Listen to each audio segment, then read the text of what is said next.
President Obama is reportedly planning to take as many as 19 independent steps or issue that many executive orders to impose his gun control agenda on Americans.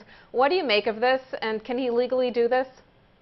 Well, it depends on what he does in the executive orders. If he simply sets out ministerial duties in conjunction with current law, then he can do that. But if he makes new law with an executive order, then that can just be devastating. That's such an abuse of the Constitution that no president should ever take such a step. Yesterday, former Attorney General Edwin Meese told me that the president risks impeachment if he uses executive orders for gun control. We know that impeachment articles come out of the House Judiciary Committee, of which you are a member. Is this something you and other lawmakers are prepared to move forward with?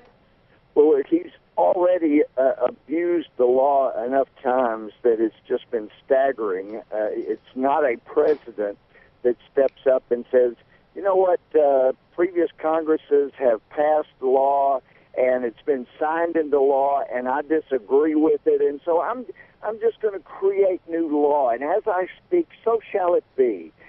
That's not a president. We fought, the American Revolution was all about fighting such a monarchy, and that is not what the Constitution anticipates. It's not something a constitutional president would do. And so, yes, that is something to consider if the president is going to attempt to destroy the Constitution strictly with a pronouncement from his mouth or a stroke of the pen. Look, any time the president overstepped his authority and usurped authority from Congress, then there was a bipartisan effort. On both sides of the aisle, both sides of the Capitol would come together and say, Mr. President, privately, we're telling you, you have stepped beyond your authority, you have usurped power of the Congress, and we're going to defund whatever you're doing. We'll defund the White House unless you stop this, knock it off.